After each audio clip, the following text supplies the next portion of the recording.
250th birthday of the nation. Sorry, I'll let you go because you wanted to say something. I don't know if you wanted to say something too.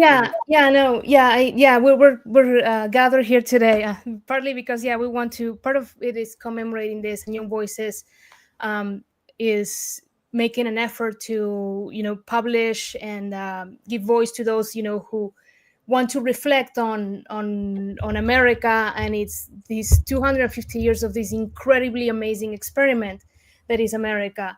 And part of it is we are having Young Voices it has this new series on their Substack on Pivot by Young Voices about different contributors reflecting on different aspects of this American experiment. I was invited to write an article for it. It's an article that I recently became an American citizen, and it was a very, very purposeful and thought out decision on my part, and literally like a dream come true from when I was literally a little girl. And I reflect. Agustina, why were you dreaming about that when you were a little girl of becoming an American? Yeah. So when I was actually like very little, like I started becoming like obsessed with America when I was literally 4 years old. And obviously I didn't have a very elaborate view of America at that point, but like when America first became to my awareness was when I was like 4 and I watched a really old TV special of Babar the elephant. I don't know if you had that in Venezuela. How do you say that in Spanish? Babar, el elefante. No idea. Yeah, it's like as a really old, like from the like 70s or 60s or something. Like it's a TV show where there's this elephant that lives in Paris or something, and he has adventures and whatnot. And there was this one special where like he comes to America, and he goes to like the Midwest, and he goes to New York, and he goes to like DC, and then at one point he comes to California, and they show you everything. It's a cartoon, but like it showed like America and these different parts of America. And like when I was a kid, I was like, oh, that is so fun. That's so incredible. What is this place that is America? And then I would tell my mom that someday I would live in America. I would live in Hollywood with Babar because Babar Hollywood. I ended up living really, really close to Hollywood. Why were you okay? But that sounds like a very young person reason. Yeah. That's not really the reason you really dreamed about it. No, but that's when it became to my awareness, and then I started paying a lot of attention to America at that point. And I really favored, American music, American TV, American movies over, more local stuff, because I felt at that point it was a very primitive sense that there was something different from American culture than mine. And it's not like, Argentinian culture is completely foreign in the sense that we're still the West, obviously. Of course. But there was something that I sensed was a little different than when I was like 8 or 9, I visited Disney World. And of course, like you're like Disney World, of course, it's going to be very impactful for a child. But even outside of Disney World, when I set foot in the Miami airport, it was like, whoa, there's something radically distinct. Okay, but Argentina has a great culture, though. Like I don't know, because for me there were many things I actively disliked, and I'm not just talking about, of course, socialism destroyed Venezuela and economically was destroyed. All of that obviously were the main factors for me, but I dislike that people in Latin America are not on time. I really dislike it. That is a cultural issue. I disliked a lot of things, very collectivist thinking. You have to share everything, and I know it might sound selfish from me, but like, I mean, sharing with strangers, not with loved ones or friends. Like I'm an objectivist. You don't have to justify yourself. Yeah, I know you're actually pro selfishness. I'm not pro selfishness. But I don't know, what did you feel in Argentina that you thought America was better? Yeah, so at that point, it was obviously hard to articulate, but then later on, reading more American philosophy and reading particularly, we just mentioned objectivism, reading Ayn Rand and her understanding of America really brought it home. But it's part of what you said, but it's not irrelevant that people are late, let's say in Venezuela or in Argentina, which is the same sort of thing. Part of it is Argentina has more of this European perspective, for instance, on work. and how, Okay. work is kind of sort of this, at least this is in Argentina, I don't know exactly over Venezuela, but it's sort of this necessary evil in a sense. But we live for Friday, right? We live for the That's weekend. because we're descendants of Italians and Spaniards. Yeah, I guess That's that's a true. Southern Yeah, European thing versus Northern yeah, European. yeah. We live to eat and to vacation, and we work for that. Yeah, which is great to vacation and everything, but there's this sense of, it's kind of like it's unfortunate that we have to work and we have to produce and all of that. Whereas in America, work is seen as such a value. And of course, there's something, I mean, I'm not trying to advocate for, working 20-hour days or whatever, like to each their own, but it's seen as essentially like this virtue, producing, Work creating is a value, virtue. Yes. innovating. We wake up kind of like happy to go to work, and we spend a lot of time at work, Americans do, because they like to create value. And that to me is like so distinctive from the mentality I grew up with. My own parents actually really like to work, but like They do. generally culturally, I think it's more of an attitude of the TGIF type mentality, which is very, like across the board. That's the type of mentality that I sensed around me, among other things. I like that you said work as virtue. Honestly, this just gave me an idea for an article, work as virtue. I mean, the Catholic Church does teach that work is virtuous. So I don't think this is like a Catholic, versus Protestant belief. I don't know if you know about Opus Dei, of course, San Jose Maria Escriva. I mean, the main teaching of Opus Dei, the prelature, what this specific prelature of the Catholic Church, is that everybody can become a saint through their ordinary work. Because as long as you do it to glorify God, you can become a saint. Like if you're sweeping the street. So, but I do think that in America, and honestly, in all of Europe, I don't think this is a northern versus southern European thing. Work is seen as a cost, which obviously it is to some extent, but that people would rather not work if they could. And I think in the United States, you are absolutely right that people see work as something meaningful. Not everybody, I understand, has a work or a job that they consider meaningful, but they think that working is good for its own sake. And I find that very fascinating. You're right. I think it's probably, part of this on immigration is who came to America, who is America, right? After 250 years, it is the process, it is a population that descends or is directly an immigrant who came here really to work, right? Is people who are different from the places we came from. You dislike the culture about work in Argentina. I dislike the one in Venezuela. We might be Venezuelan or Argentina, but we're very different from the places we came from and from Yeah, those people. And that doesn't mean we're better or worse. I mean, we, in our subjective being, we feel better, of course, but others in their subjective being, they feel better than us. So, but that's the point, right? America just selected for people who think this way. Obviously, yeah, not everybody does. yeah. And like that's part of the type of thinking, the type of what serves as part of the evidence that we are individuals. We are not determined by where we come from or what quote so called tribe we belong to or who we descend from or whatever. We are individuals who make our own choices. And like I chose very purposefully to live here, and I take my work very seriously, and I have this mentality that I favor over other types of mentality from the place I come from and from other places. And I think part of, yeah, to go back briefly to the view of work, it really is, really work is the human means of survival. The human being, unlike animals and other living things, we survive through production, through Mm, trade. And work is that mean is literally our means. Production is our means of survival, and trade mm. is our means of survival. And that makes us part of what makes us uniquely human. And that's what part of what reason allows us to do. And it's so moral, I think, so distinctively American, that we see work from this perspective, like as a positive, as a really big value versus merely an end, a means to getting money to vacation, which is also that, but like fundamentally such a moral Yeah, I think activity. so. Now, Yeah, I want to get a little more into specifically immigration. I think I'm going to share my screen a little bit and show this specific graph. let me. So Gallup polls people into whether they think immigration is good or bad. So right now, according to Gallup, a record 79% of Americans think immigration, on the whole, is a good thing for the country today.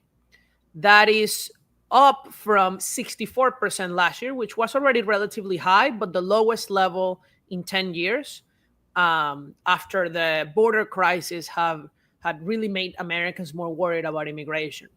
I think another related thing on this is that this jump was driven by Republicans, meaning Republicans were thinking that immigration was a bad thing because immigration today, which is what the question asks, is about the border crisis. Now the border crisis ended, illegal immigration is over, and now we're back to normal. We're back to immigration being legal. I think that's a great thing. So the question is, I'll ask you the same question that is on the poll. Do you think immigration on the whole is a good thing?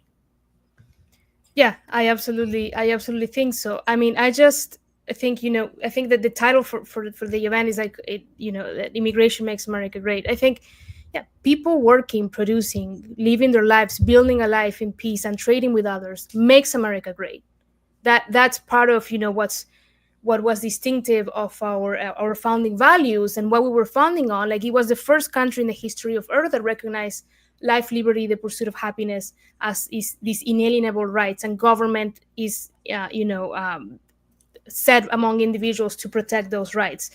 And I think immigration, like all things being equal, I think a bigger population means more of that, more production, more innovation, more division of labor. Yeah. Well, I mean, more population, sure, but the question really is who, right? I also think that on the whole, immigration is a good thing. But would you say that all immigration is good? I think that all voluntary, of course. Yeah, all voluntary immigration. I mean, generally speaking, I more individuals who are peaceful in America, who want to trade and do not engage. Criminals. No, absolutely not. As long as they're not criminals, they're okay. Yes, criminals and other what if these immigrants, I'm going to use a little bit of your background here. What if these immigrants happen to support Kirchner and the Peronists in Argentina? Do we want Peronists coming to America to vote for those ideas? I knew you were going to bring something like this up, actually. No, but, I could have said Cubans, okay, the Cuban regime, but I went for the Argentinian. No, and that's good that you brought that up, because I'm not going to go into a whole history lesson about the history of Argentina, but these are my short ideological enemies, among others, right?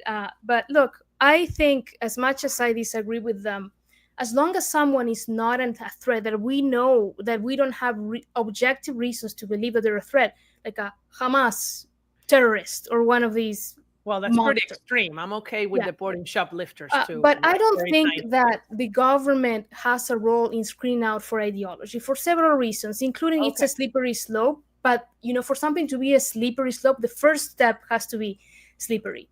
Because, I don't think the government has a right to push for a certain ideology. The role of the government is the protection of individual rights. And I do think... Let's not talk about rights. You can say whether the government should, but, I mean, legally it's been established that the government does have the right to do this. The question is whether it should.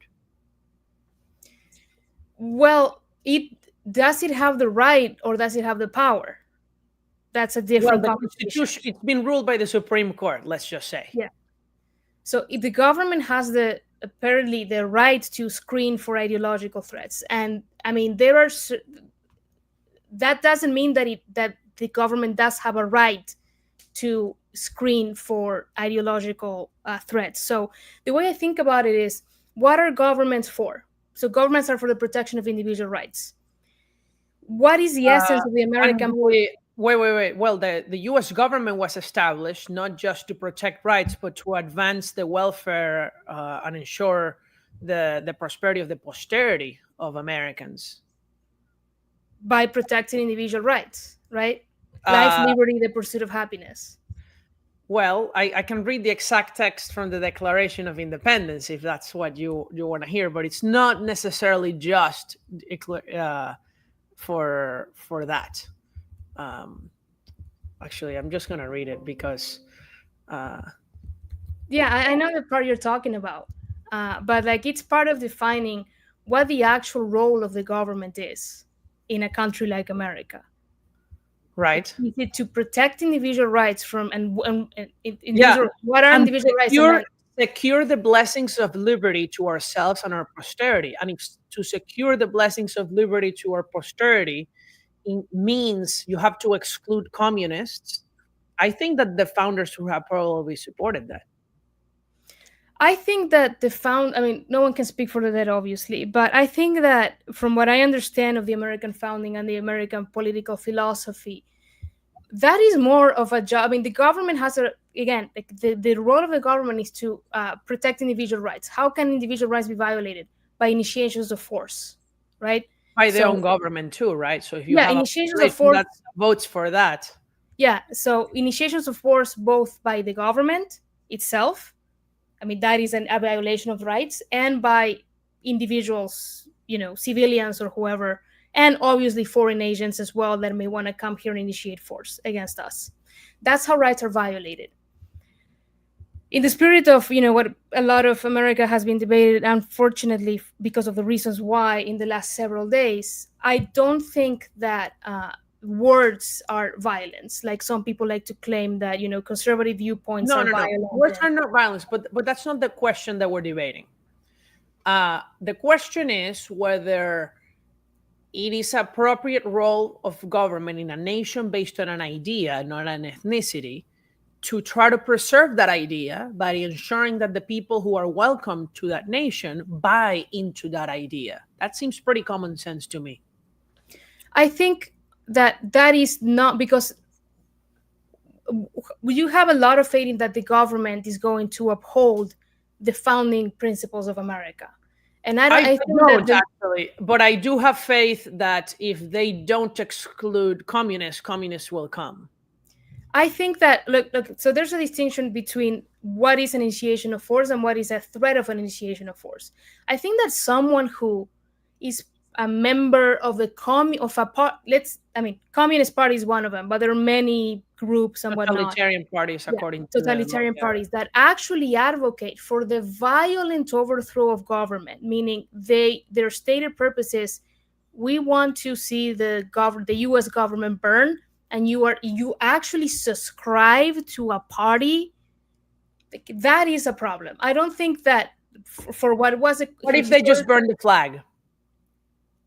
As much as I love the flag, which I have here and I have so many in my house, I think that is freedom of speech. It's okay speech. for immigrants to be welcomed despite saying they hate America and they burn the flag. Well, there is. I mean, if you put extreme, I don't think that those extreme cases are helpful in thinking about this issue. No, that is Mahmoud Khalil. I can assure you, this guy and these people hate America, and plenty of others too. Yeah, but look, what I ultimately think is, it is our job as as people who love America, who live here, and who want to advance the founding principles of the country, of this country. It's our job as intellectuals, communicators, to push back against that. I think that American ideals are strong enough that we can hold our own. Now, when violence and force even begins to enter the picture, those people need to be excluded. But I think that American ideals hold up. I think that American ideals have the strength to persuade people. And I have complete faith. Is not the word, but complete confidence. I think as well. I think obviously it's our job, but I think we differ on this, because I do think that if the government doesn't exclude these people, then what is even the point of having an immigration system? Just let everybody in. If you hate, the country, it makes no sense for you to be let in. I understand the slippery slope argument. In my opinion, that's the best counter to this. That then a Democrat might come and say, if you're pro-life, then you hate us, and therefore you should not come to the United States, right? Obviously, that wouldn't be consistent with the founding, because the founders were not pro-abortionists. Let's be honest here. So but I do think that there are some really extreme cases in this country that need to be kept out. In fact, so that more Americans buy into the idea that immigration is good. Remember the graph it made? Many poor people thought immigration was bad because of the border crisis. Um, Once the border was secured, obviously things improved. Um, I want to make sure that people who are watching this on YouTube, on Twitter, comment, ask us questions. We will answer them, to me, to Agustina, for both. I have an upcoming thing, Agustina, on immigration. Well, I've already put things about the fiscal impact. Obviously, I imagine you agree that receiving welfare is not good and being a burden on the Yep. state. I don't either. But there's also the question of crime. I think a lot of people talk about immigrant crime, illegal immigrant crime. I decided to make some graphs. I'm going to share with you all some of those graphs. These graphs that I'm going to share um, have not been put into the format that I would really want to use, but I think it will be interesting. It's by race and nativity. So a lot of people talk about the immigrant crime. They say, immigrants commit crimes or they don't. It's all good. I'm gonna share it here. Let me see. Here I have it. Okay. So what we have here is the imprisonment rate. Sorry, let me just expand this screen and zoom in. Okay. Do you see it well, Agustina? Can you tell me? Yeah. Great. This is the imprisonment rate per 100,000 people among 18 to 59-year-olds in the last 5 years or so, from the last available data up to 2023 by ethnicity and origin. The highest imprisonment rate is among Native Americans, followed by native-born blacks. Native-born blacks have an imprisonment rate right now. That is the number of people who are in prison who are of that group. 3.5% of all native-born Black Americans are in prison right now, of all educations. Only a very, very, very, very tiny number, 0.4% of African immigrants are in prison. Among Hispanics, Hispanic immigrants, those from Latin America, have a lower crime rate than whites, than obviously multiracial, than native-born, Native Americans, than blacks. And a shocking fact that I think most people will be shocked to hear is that African immigrants have a lower crime rate than native-born Asians. Now, you might say, Daniel, this is all about education. Sorry, I flipped the colors on this one that I'm showing now. But actually, even high school dropout immigrants have a much lower crime rate. In fact, the gap is bigger than high school dropout natives. Now, why do I say this? Because obviously this debunks the whole thing about immigrants committing more crime than natives, but I think it also shows that were America to receive more highly educated immigrants, the immigrant crime rate can be so significantly reduced. And I think that is an understated reason why many people oppose immigration. Imagine if we had a system, and I know that that's where we differ, right? Because you want the spontaneous order, and I understand that I'm in the statist position here, saying that the government should plan it and say, we want people with higher levels of education who speak English. But that would obviously make immigration more positive for Americans, no? Well, first on the data that you show, that's really interesting. And I think that this data is helpful, this sort of data, which also Cato does a lot of this. I think it's helpful in, answering narratives that are kind of like fear-mongering about immigration. It is true that there are, many illegal immigrant or not illegal immigrant criminals, and those should be removed yesterday, essentially. Oh yeah, that's part of why the Hispanic immigrant crime rate is higher than other races. It's because most of the illegals are in the Hispanic one, so it raises it up. If we just had the legals in this data set, this is legal and illegal, the immigrant crime rate would be even lower.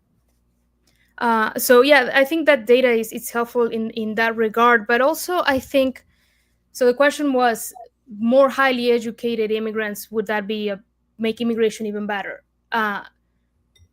Sure, but I don't think to the exclusion of other people. And I think that, so To the essentially, exclusion of other people? of other, like low, like the so-called like lower skilled immigrants. um, I think ultimately, part of the thinking that I usually challenge is, so I think that obviously America has an interest in, like, part of what makes us unique is that we respect freedom and we treat people as individuals, and we respect their rights to trade and to associate and to engage with others. I don't think that immigration should be seen as, oh, we bring the immigrants to serve us, because that's part of kind of like the premise behind, America. Immigration should serve Americans in the sense of like, let's only bring people Okay. who will fill the jobs that we need. First of all, for instance, like, who is we? I think that is very, The um, current residents of the United States. yeah, but like, the current residents of the United States are not these like one conscience that can decide No, what it's workers based on we need. elections. Yeah. So I think, so part of it is, I think I don't have a right, and nobody has a right to tell American employers what who they need or should hire. Like, I think that that's part of it. When we say Okay. we need more high skill immigration, we need more tech workers, or even when there's low skill immigration, we need more farm workers. That I find very suspicious and kind of collectivistic. It's like it loses Yeah. sight of each individual person has a right to hire and trade with whoever they want.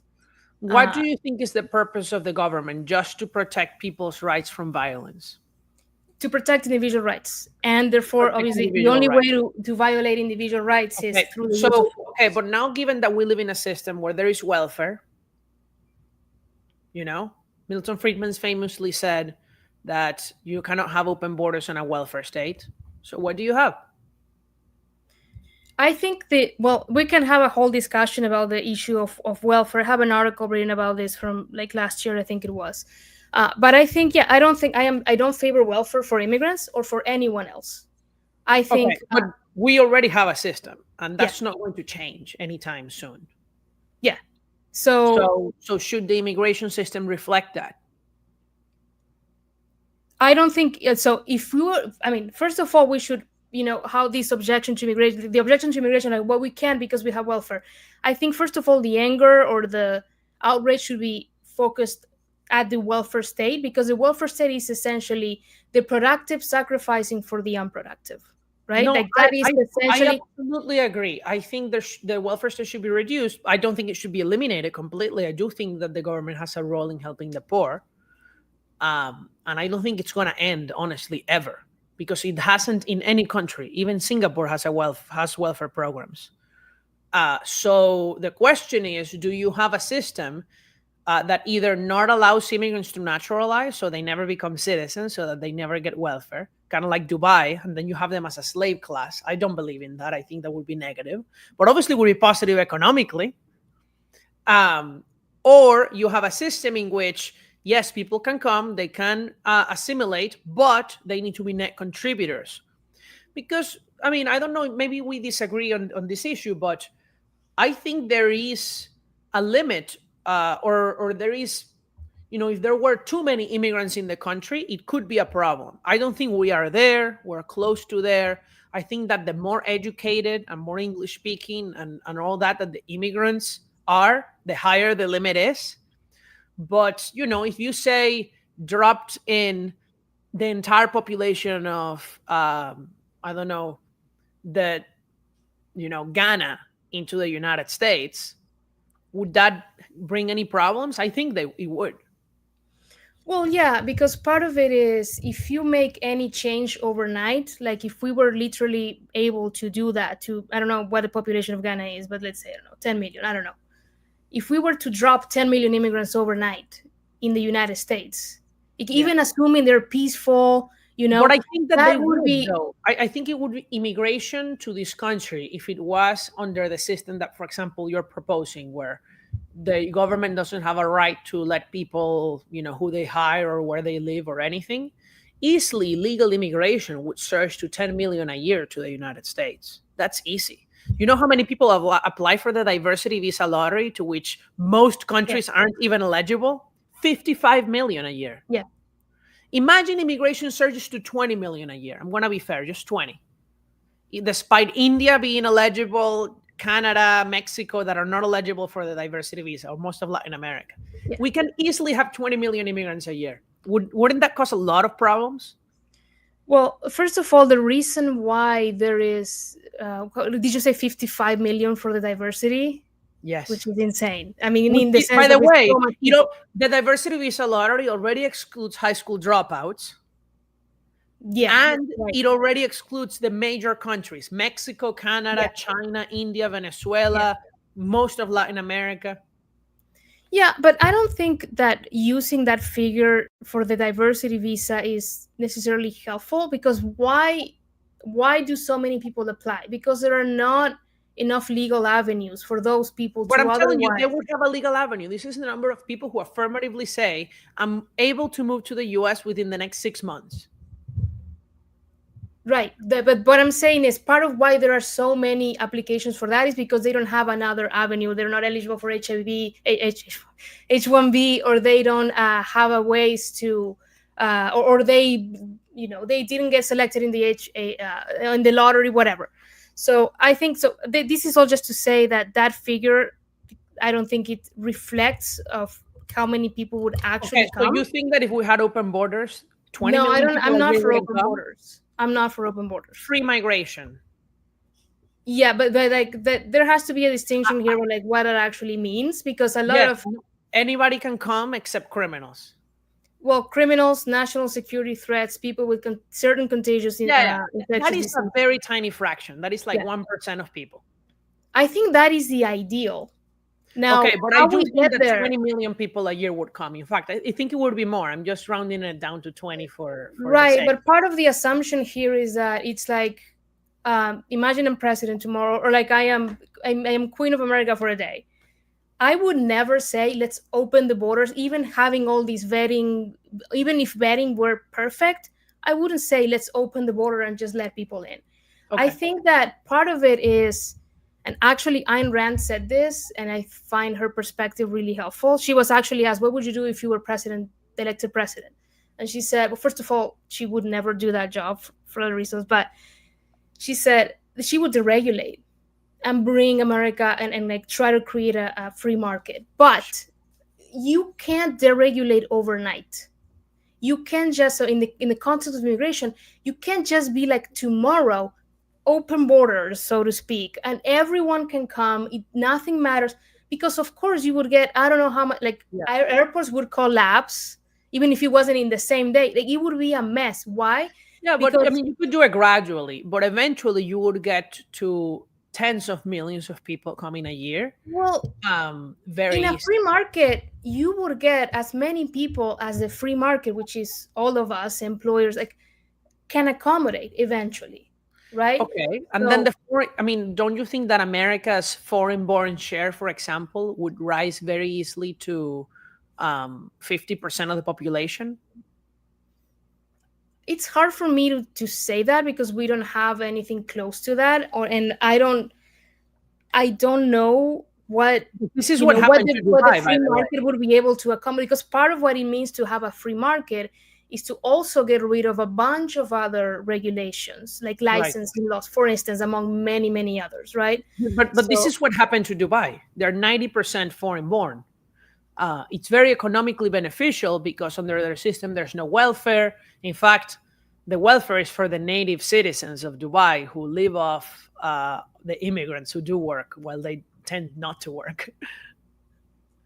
And that's what the free market in Dubai, which very much deregulation led to. Yeah, well, free market is more than just economic deregulation. Like capitalism is a political system based on the respect of individual rights, which is not the case in Dubai, I don't think. So it's not. I mean, that would only make it even more attractive if it was also politically free. Right. So it would be even more people. Sure, but but people won't come here if there are no employers willing to hire. And if we have a system that is actually free, which means we don't give welfare to anyone. I mean, but even like if at the very least, we don't give welfare to immigrants or illegal immigrants, or in this case, it wouldn't be illegal immigrants, but we don't give welfare to people like we do now. So in Yeah. such a system, I don't know. It's really, it's not like I can calculate how many people would come here, what percentage of the population would be native born or not, but it would be a Okay, freer what if I system. told you? What if I told you? Forget if it's this is the case, if it's what's going to be or not. Do you think it would be positive if the U.S. foreign-born share was 50%? I mean, I'm not Would sure it be that. negative? Well, I kind of like reject that alternative, because I mean, what is the implication of the question? Like, it's not. I mean, in Like, do you itself, think it I would don't. be good? Would you like to live in a country in that country if that was I would like an to live in alternative? a country where my countrymen and women are, people who like to work, who are productive, who respect my rights, who want to trade and create and innovate, whether they are born here or born abroad. Honestly, to Okay, me, I it doesn't agree. make a difference. I agree with that, Yeah. actually, but I do think that if you had such a system that changed so quickly, it would actually not allow for the assimilation, for those values to happen. I think that a lot of people would move here very quickly, and in numbers that are unassimilable. I do think that there is such a thing as too much. Just like I think that we are not there. I think that the current immigration flows are relatively low for historical standards outside of the border crisis, which was a big problem. And it was a big problem in part because it was low skilled, not necessarily because of its size. The problems in Ohio weren't because they were, immigrants. It was because they were Haitians who didn't speak English, who made very little money and got welfare. If they had all been Indians on H-1Bs, it would, who were making 120K a year and spoke English, it would be a very different situation. Um, so that's why I do think Right. that who comes matters. So, but there's also part of what it means to make immigration I illegal. want To to Oh, sorry, it's I don't. You're a little like No, no, choppy. I'm sorry. not sure if it's Keep my saying. connection or Sorry. um. I'm not sure. So, Anders, if you can tell me if Daniel is a little, it cuts off for you, or if it's my connection, because I don't know which one it is. Yeah, I Um, don't know. but anyway, so part of the, I think, the consequence of making a lot of immigration illegal like it is now is that you only get the most desperate. So you only get the people who are so desperate to come here that they will break the law. They will risk being detained and deported. They will, live, in the shadows and be paid much less probably than they would if they were legal. So because that, when you essentially, in a sense, I'm being hyperbolic, but you criminalize immigration and trade like that, you are attracting the people that really, really are so desperate. And those people tend to be, I guess, like, do jobs, have to perform jobs that are not, uh, that are so-called like low skilled, or maybe they don't even speak English that well. But if you had a system where you have many more avenues to come here legally, even the guy in the UK, like an engineer or whoever, who maybe right now cannot come for several reasons because it's too restrictive, or Yeah. even if they can get a visa, the restrictions are too onerous on them. They're like, you know what, I'd rather, like, I have a great life in the UK, could be better in America, but I'm Oh, not, I it's think not worth it. Those absolutely. people would also want to come here, and so But I it would think, and mostly not be. But it would mostly not be people from the UK. You realize that, right? well, I'm just saying a civilized country that is not like Haiti, right? Like, just Well, a but the civilized problem is country that where it they would live. be. The problem is that it would probably be 10 times as many people from countries like Haiti than from the UK. I mean, I'm not entirely I don't sure know if that's true, the because audio cut out. yeah. Um. So yeah, Andrew says that we're both sounding clear to him. I have trouble hearing Okay. Daniel a little bit, but and I think you're having trouble hearing me, right? Yeah, but it's okay. Keep say what you were gonna say while I search this that I wanted to show you. What was I saying? Sorry. Uh, That you disagree that more people from Haiti than the UK would try to come here? I obviously think that that's wrong. uh, but I mean, leaving aside country by country comparison because it depends on population, whatever. But I do think that a lot of people. The point is that a lot of people dismiss how many people with a lot of skills and degrees and whatever would come to America if immigration were freer and they actually had the possibility. Because even if they could qualify for certain work visas here, it is a lot of work. I'm sure, like, we are both immigrants, we know, how onerous it is on the immigrant to financially, and on the employer if it's a work-based visa.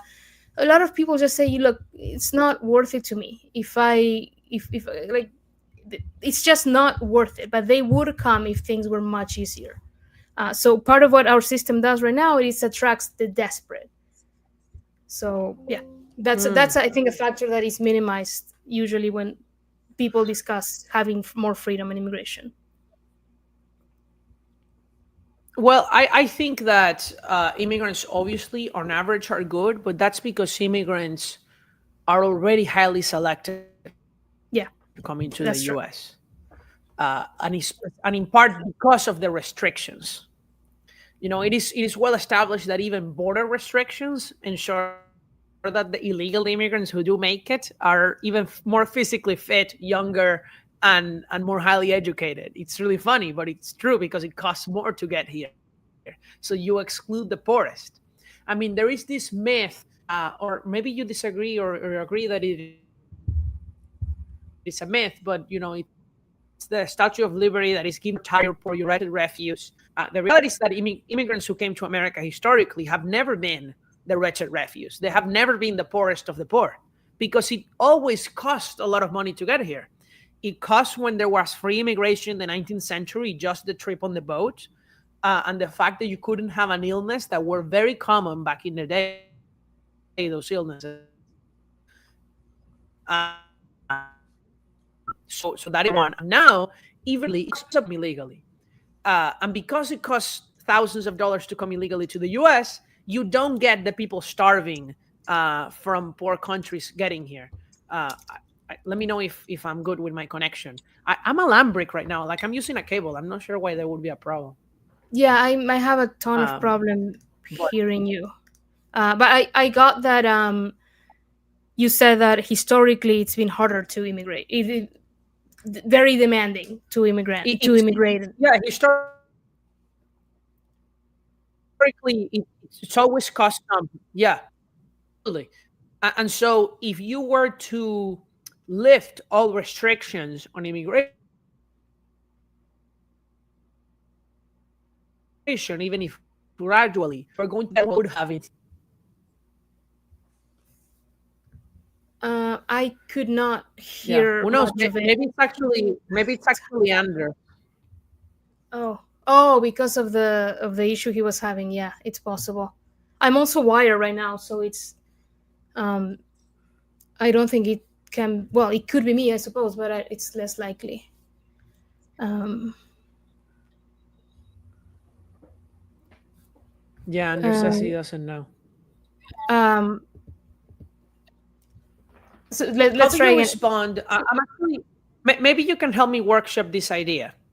Um, so as you know, I'm very pro high skilled immigration, but a lot of people make another argument that we haven't talked about today, which is religion, and that is that if you had a lot of immigration who was not Christian, then that would be a problem for the United States. What do you think about that question? Well, I am not a Christian. I'm an atheist. I hope I'm not a problem for the United States. I think that religion has no bearing. It does not determine what an individual will or will not act on or like do. I think part of it is, we have freedom of Wait, religion in wait, this wait. country. You think religion will not determine how an individual will act? Of course, it determines how individuals act. Well, I mean, in a sense that is relevant to immigration. That's what I mean. Obviously, it's gonna not determine, but it's gonna influence how you act because you, as a Christian, do many things that I don't do as an atheist, obviously, because you follow religion. So, yeah, obviously that pushes you to act in certain ways. But I mean, in a context that is relevant to immigration or what the government should care about, essentially. So, okay, so I'll give you another extreme question that is not going to happen to the United States just because population wise and with flows it's impossible.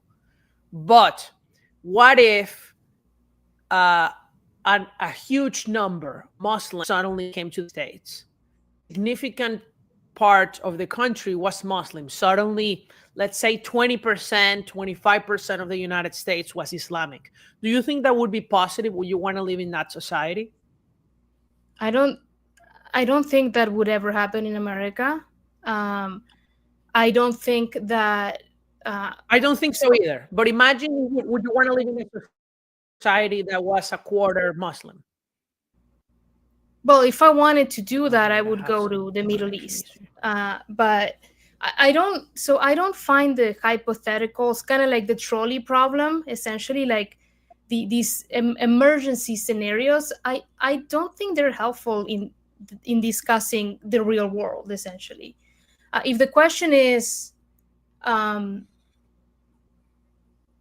if I would permit, so to speak, if I were up to me, immigration from Muslim countries, uh, I would permit, as long as we know that they Oh are no, not I would too. radical people, and and I believe that in America we have a much stronger legal system and culture than in Europe, and the things that are happening in Europe will not fly here.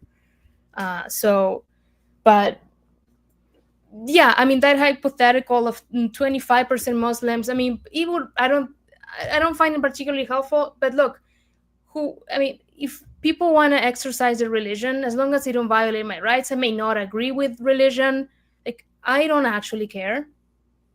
Like, you Well, but know, my concern is that ideas matter, and that if you suddenly have a majority of people who support taking away your rights, you will encounter problems.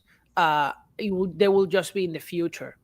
And the US doesn't have this problem because the US is too big, and I'm also not concerned about religion and immigration, in part because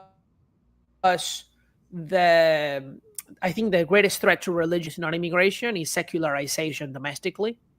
But I think that if I was, for example, Israel, or I was a small European country near the Mediterranean, I would be very concerned of being run over by Muslim immigration. Would you share that concern? I just want to see if we're like on the same plane theoretically and values wise on yeah. this. Yeah, no, but like the context matters. So I agree that Israel should have a different border policy in the United States. It should be much more closed off. And it should exclude a ton of people more than America should exclude. Why? Because Israel is even like Okay. geographically surrounded by people, by countries, and so many people that want to actively destroy it. Like, but they actually want to execute every single Jew on earth. Like, that is a horrifically, that is so drastically different than what we have here in America, and that would could ever like could whatever could potentially ever happen here in America. So I do Now, you support also want to Israel exclude excluding those people. people. I imagine you also want to exclude those people from the US, right? Anyone seeking to initiate force against Jews or anyone else, out for 100%. Yeah, they shouldn't be here. Now, what if I tell you, they're not members of a terrorist organization, but if, maybe we should ask them in a visa interview, do you support what Hamas did on October 7th? And if they say they do, they can't come in. Do you agree with that? Yeah, so what Hamas did is of a such next I actually ran out of words to describe it. Anyone that actively, that like seriously supports, as in I would do it myself, someone that says I would actually love to do that, or would No, no, no, donate no, to not them that I would or do it myself. No, no, no, don't, no, no, no, don't accept, don't make it into material support for terror. Just that they say they support what Hamas did. so I would likely think about that very carefully if I were the government. I would. It depends a lot on the context. How old is this person? What have how have they supported it? Um, I would really look into someone who says they support Hamas, and it might be that it leads to it meeting a threshold of it is an act like a this person could there's reason to believe this person this the beliefs of this person could lead to killing a Jewish student on campus. It could rise to that level because the degree of unhinged, for lack of a better word, that someone has to support, knowing exactly what Hamas did to support it, is a strong indication of what they might execute themselves. So it's not just, oh, Absolutely. No, have they done it, no, or like, absolutely. but like it's a matter of, you know is this person an objective threat? And it might be, it's even potentially likely that that person would meet that threshold. Someone that actually supports, with full knowledge of what happened, that supports that. That is why, well, that is why I think we need to do subscribe to the idea. We need to subscribe to the idea that ideological restrictions are necessary in order to maintain a free country. Because this is an ideological restriction. I am not talking about people who actually did anything, but people who support something. And that is essential if you want to keep a free nation. And America is an amazing nation. And it is an amazing nation because Americans are amazing people with great ideas. And if you change that and make it into a nation where people support socialism, Islamism, fascism too, of course, then you stop being America. You become something else.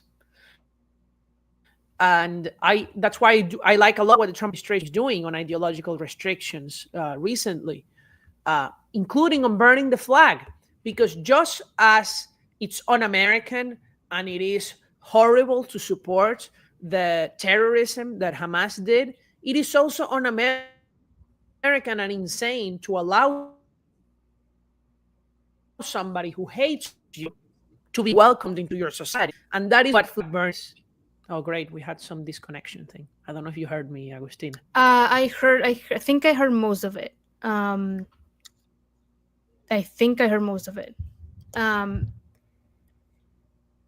yeah. So for me, what the relevant factor is really, is this person an objective threat? And there's like a whole policy discussion and national security discussion about what constitute an objective threat.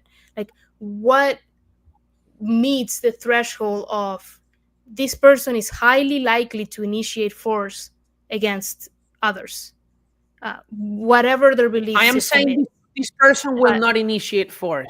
I think the thing is that you're caught up on the Randian concept, and it's only about force. I am not because talking it about is, force. I mean, it is in an important sense, because that's the only way that our rights can be violated, through force. But now, so part of it is, so government has power because we the people delegate our they delegate that power to the government, right? Part of the power that we delegate is the power of initiating force, of retaliatory force, essentially. So part of why we are civilized societies, but because we have delegated that power to the government, so the government can administer force objectively, right? So we don't go, killing each other over a dispute or anything like that. So I will ask you this question. Okay. Do you think that you have the right to tell, I don't know, any American on campus, like a native born, like not immigrant, to forbid them from burning the flag?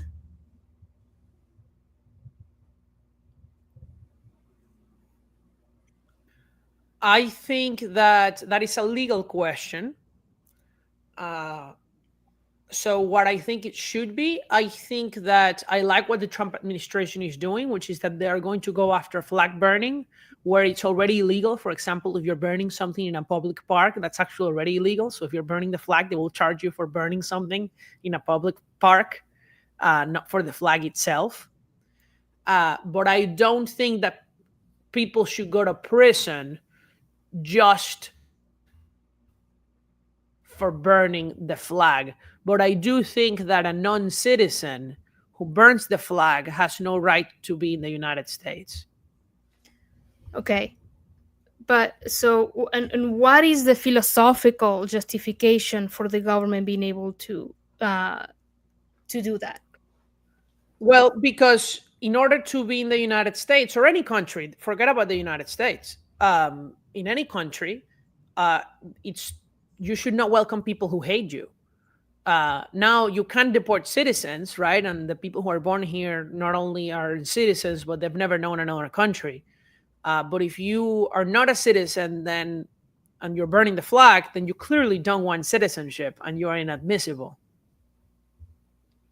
Yeah, but citizenship is a completely different discussion from immigration. At least in my mind, I think citizenship should be really hard.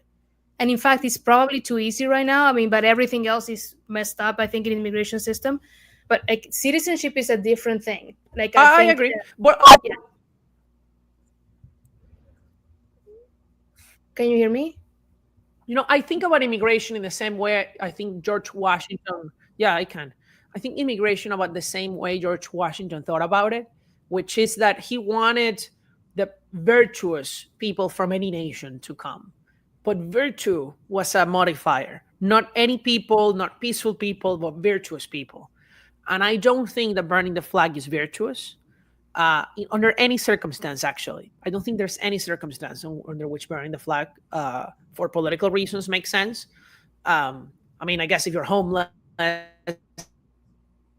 and you need to burn it because it's cold or whatever, that's, what I mean. Like, I mean, for Yeah, yeah. political protest reasons, burning the flag is not justified.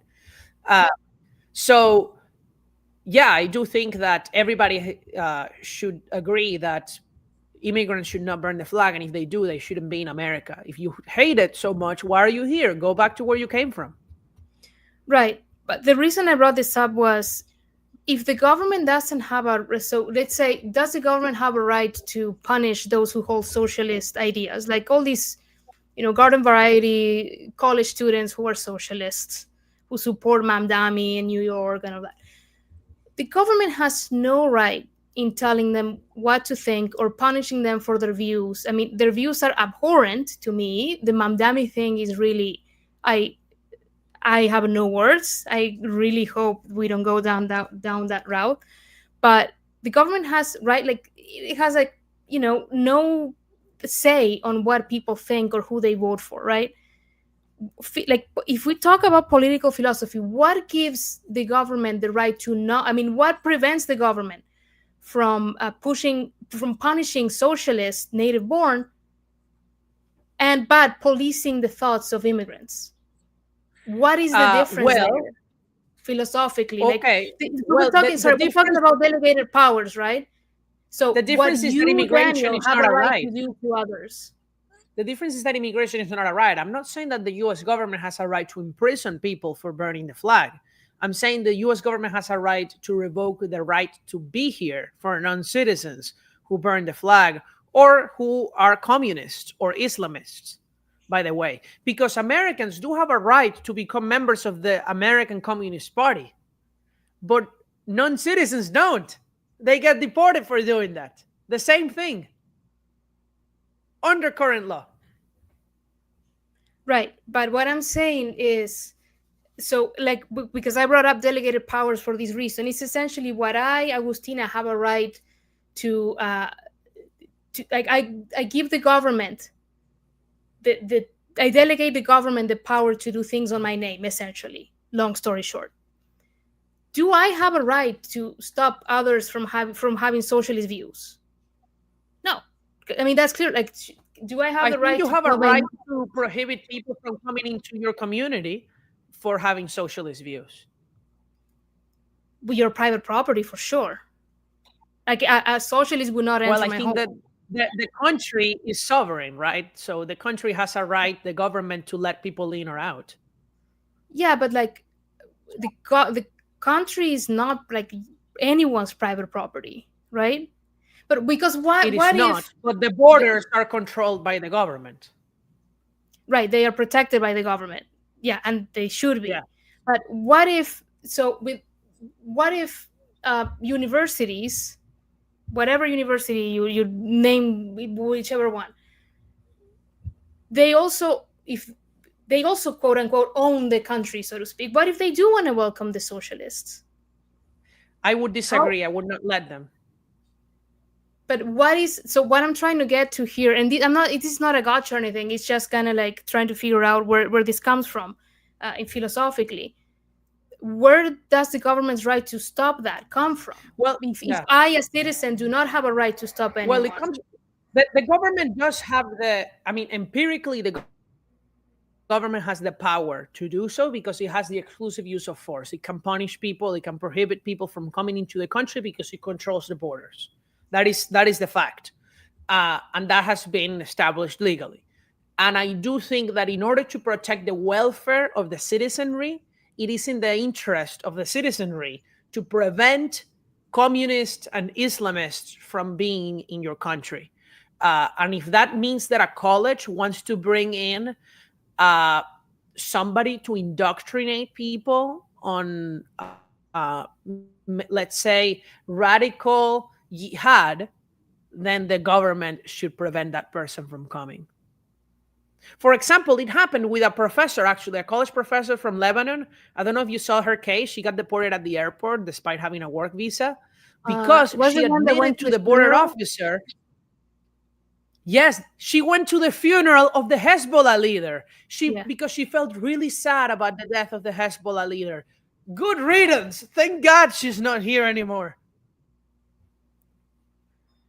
But Okay, so, but Agustina, I do want to leave it here. So if you want to give a little closing thoughts or something, since it's been 1 hour and I also have other things.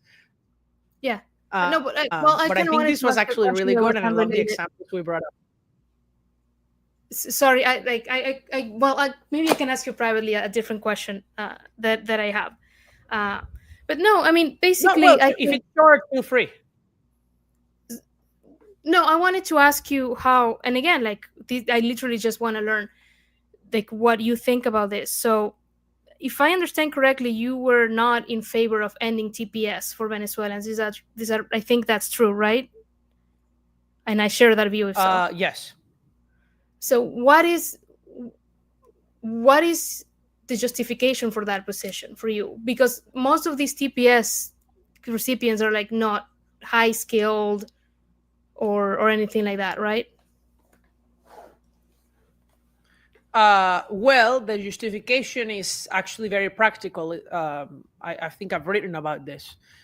They will not be deported anyway. It's going to take years. So I would rather them be paying taxes while that happens, which they will not, because if they lose their work permits, right, they're going to work less or work under the table. Yeah. But if they're going to be if they were going to take away TPS and immediately deport people, then yes, do it. But they're not going to do that. It's going to take court cases and years. So because of that, I think it's a bad idea. And I think they should prioritize, given limited government resources, the people who are criminals, right? And after the criminals are deported, then they should do the TPS thing. I also think that the conditions on Venezuela are special and different. But yeah, yeah, I do think it's about the skill level. Does that answer your question? Yeah, no, I thought you had like, I wasn't, no, I didn't think you have any view, but like, I didn't know why you supported not ending TPS for Venezuelans. I actually had not seen that you had written about it. Um, but Oh, okay. Yeah, yeah, and I for was other just countries, curious. I guess for other countries, there's the case of Salvadorans who've had it for 25 years. I think there is some, you know, unfairness there in that case. Like if they've allowed, even if it was wrong to have done it, which I do think it was wrong because clearly the reason is not there for TPS for El Salvador for 25 years, for a natural disaster that happened. And if anything, the conditions are perfect now to go back. Um, I think that if they've been allowed to be here 25 years, they've developed ties to the community, and it would be unfair to tell them to leave. Mm-hmm. Right. Yeah. Well, yeah. There's a lot we can talk about the TPS, which I think ultimately, what the executive gives you, it can take away, which is part of That the is issue true. here. So, What is that? Isn't there a phrase about this with the king? Whatever the king gives takes, or yeah, I don't. It's said in like old English, and my accent does not allow me to say it in old English, so I'm not going to repeat it. But it's essentially ah, what the king gives you, it can take away. Essentially, that's the point, because it's not. It's just unilateral, let's say, not based in actual law. But I still don't favor ending it. But it's part of the distortions that are introduced when with executive actions like that. all right. Well, it was great talking to you, Agustina. I'm gonna It go. was great talking to you too. It was fantastic, and congratulations also on becoming a citizen again. Thank you. And I love your background, by the way, the flag and everything. Oh, thanks. Yeah, Yeah. so you guys should go follow Agustina, and yeah, amazing chatting. Let's do it again. All right, let's do it. Bye, Bye. Daniel. Thank you. Thanks to Young Voices.